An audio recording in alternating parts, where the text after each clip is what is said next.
ಭೀಮಾ ನದಿ ಪ್ರವಾಹದಿಂದ ನದಿ ತೀರದ ಗ್ರಾಮಗಳ ಜನಜೀವನ ಅಸ್ತವ್ಯಸ್ತ ಆಗಿದೆ. ಭೀಮಾ ನದಿಯಲ್ಲಿ ಮೀನು ಹಿಡಿಯುವವರ ಬದುಕು ಪ್ರವಾಹದಲ್ಲಿ ಕೊಚ್ಚಿ ಹೋದಂತಾಗಿದೆ. ಯಾದಗಿರಿ ತಾಲೂಕಿನ ಹಿರೇನೂರು ಗ್ರಾಮದ ಹೊರಭಾಗದಲ್ಲಿ ಮೀನುಗಾರರ ಬದುಕು ಬೀದಿಗೆ ಬಂದಿದೆ. ಇನ್ನು ಊಟ ಮಾಡೋದಕ್ಕೆ ಹಣ ಇಲ್ಲದೆ ಸಂಕಷ್ಟದ ಬದುಕು ನಡೆಸುವಂತಾಗಿದೆ. ಪ್ರವಾಹದಿಂದಾಗಿ ಮೀನಿನ ಬಳೆ, ತೆಪ್ಪ ಹಾಗೂ ಗುಡಿಸಲುಗಳು ಕೊಚ್ಚಿ ಹೋಗಿದೆ. ಸದ್ಯ ಹಿರೇನೂರು ಸರ್ಕಾರಿ ಶಾಲೆ ಹಾಗೂ ಶಾಲಾ ಆವರಣದಲ್ಲಿ ಮೀನುಗಾರರು ಆಶ್ರಯವನ್ನು ಪಡ್ಕೊಂಡಿದ್ದಾರೆ. ಸರ್ಕಾರದಿಂದ ಪರಿಹಾರಕ್ಕಾಗಿ ಮೀನುಗಾರರು ಮನವಿಯನ್ನ ಮಾಡಿದ್ದಾರೆ.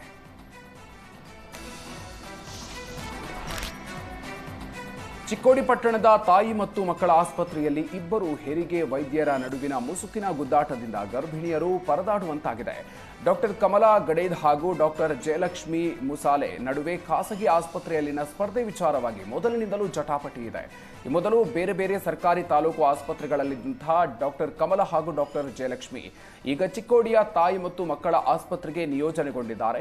ಇಬ್ಬರೂ ಆಸ್ಪತ್ರೆಯಲ್ಲಿ ಶಿಫ್ಟ್ ಮೇಲೆ ಕೆಲಸ ಮಾಡ್ತಿದ್ದಾರೆ. ಆದರೆ ಡಾಕ್ಟರ್ ಕಮಲಾ ನೋಡಿದ ರೋಗಿಯ ತಪಾಸಣೆಯನ್ನು ಡಾಕ್ಟರ್ ಜಯಲಕ್ಷ್ಮಿ ಮಾಡೋದಿಲ್ಲ. ಡಾಕ್ಟರ್ ಜಯಲಕ್ಷ್ಮಿ ನೋಡಿದ ರೋಗಿಯ ತಪಾಸಣೆಯನ್ನು ಡಾಕ್ಟರ್ ಕಮಲಾ ಮಾಡೋದಿಲ್ಲ ಅನ್ನುವಂಥ ಆರೋಪ ಕೇಳಿಬಂದಿದೆ. ಡಾಕ್ಟರ್ ಜಯಲಕ್ಷ್ಮಿ 7 ದಿನಗಳ ಕಾಲ ಸುದೀರ್ಘ ರಜೆ ಮೇಲೆ ತೆರಳಿದ್ದಾರೆ. ಹೀಗಾಗಿ ಡಾಕ್ಟರ್ ಜಯಲಕ್ಷ್ಮಿ ರಜೆ ಮುನ್ನ ತಪಾಸಣೆ ನಡೆಸಿದ್ದ ರೋಗಿಗಳನ್ನು ತಪಾಸಣೆ ಮಾಡದೆ ಡಾಕ್ಟರ್ ಕಮಲಾ ಗರ್ಭಿಣಿಯರನ್ನ ಬೆಳಗಾವಿ ಬಿಮ್ಸ್ಗೆ ರವಾನೆ ಬಗ್ಗೆ ಆರೋಪ ಕೇಳಿಬಂದಿದೆ.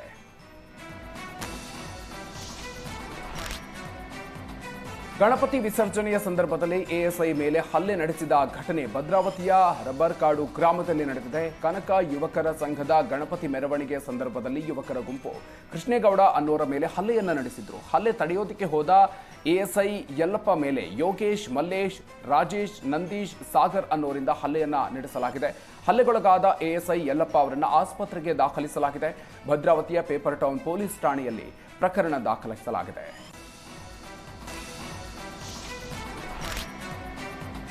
ಆಕ್ಷನ್ ಪ್ರಿನ್ಸ್ ಧ್ರುವ ಸರ್ಜಾ 37ನೇ ಹುಟ್ಟುಹಬ್ಬದ ಸಂಭ್ರಮದಲ್ಲಿದ್ದಾರೆ. 37ನೇ ವಸಂತಕ್ಕೆ ಕಾಲಿಟ್ಟ ಧ್ರುವ ಸರ್ಜಾಗೆ ಅಖಿಲ ಕರ್ನಾಟಕ ಧ್ರುವ ಸರ್ಜಾ ಅಭಿಮಾನಿಗಳ ಸಂಘ ಆಯೋಜಿಸಿದ್ದ ಧ್ರುವೋತ್ಸವ ಆಚರಿಸುವ ಮೂಲಕ ಹುಟ್ಟುಹಬ್ಬ ಆಚರಿಸಿದ್ರು. ಮಧ್ಯರಾತ್ರಿ 12 ಗಂಟೆಗೆ ಬನಶಂಕರಿಯ ಯಡಿಯೂರು ಮನೆಯಲ್ಲಿ ಕೇಕ್ ಕತ್ತರಿಸುವ ಮೂಲಕ ಸಂಭ್ರಮಾಚರಣೆ ನಡೆಸಲಾಯಿತು.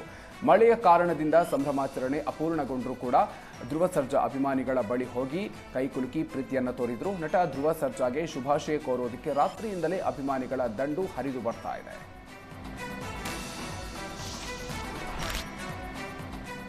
ಆರ್ಎಸ್ಎಸ್ ವಿರುದ್ಧ ಹೇಳಿಕೆ ನೀಡಿದ್ದ ದೇವನೂರು ಮಹದೇವಪ್ಪಗೆ ಆರ್ಎಸ್ಎಸ್ ಮುಖಂಡರು ತಿರುಗೇಟು ನೀಡಿದ್ದಾರೆ. ಬಾಗಲಕೋಟೆಯಲ್ಲಿ ಆರ್ಎಸ್ಎಸ್ ಪಥಸಂಚಲನದ ಬಳಿಕ ವೇದಿಕೆ ಕಾರ್ಯಕ್ರಮದಲ್ಲಿ ಐ ಲವ್ ಮಹದೇವ ಎನ್ನುವ ಮೂಲಕ ಟಾಂಗ್ ಕೊಟ್ಟಿದ್ದಾರೆ.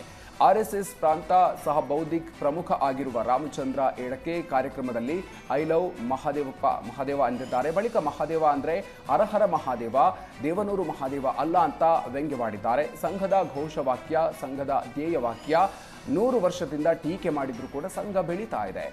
ನೋಡಿ, ಟೀಕೆ ಮಾಡಿ ಮಹಾದೇವ ಅವರೇ ಅಂತ ಕಿಡಿಕಾರಿದ್ದಾರೆ. ಕೆಲ ದಿನಗಳ ಹಿಂದೆ ಆರ್ಎಸ್ಎಸ್ 100 ವರ್ಷದ ಸಂಭ್ರಮಾಚರಣೆ ಬಗ್ಗೆ ಸಾಹಿತಿ ದೇವನೂರು ಮಹದೇವ ಅವರ ಟೀಕಾತ್ಮಕವಾಗಿ ಹೇಳಿಕೆಯನ್ನು ನೀಡಿದ್ರು. ಆರ್ಎಸ್ಎಸ್ನಿಂದ ತರಬೇತಿ ಪಡೆದವರು ದಡೂತಿ ದೇಹದಂತೆ ಕಾಣ್ತಾರೆ ಅಂತ ಟೀಕಿಸಿದ್ರು. ಇದಕ್ಕೆ ಆರ್ಎಸ್ಎಸ್ ನಾಯಕರು ಈಗ ಕೆಂಡವಾಗಿದ್ದು ತಿರುಗೇಟನ್ನು ಕೊಟ್ಟಿದ್ದಾರೆ.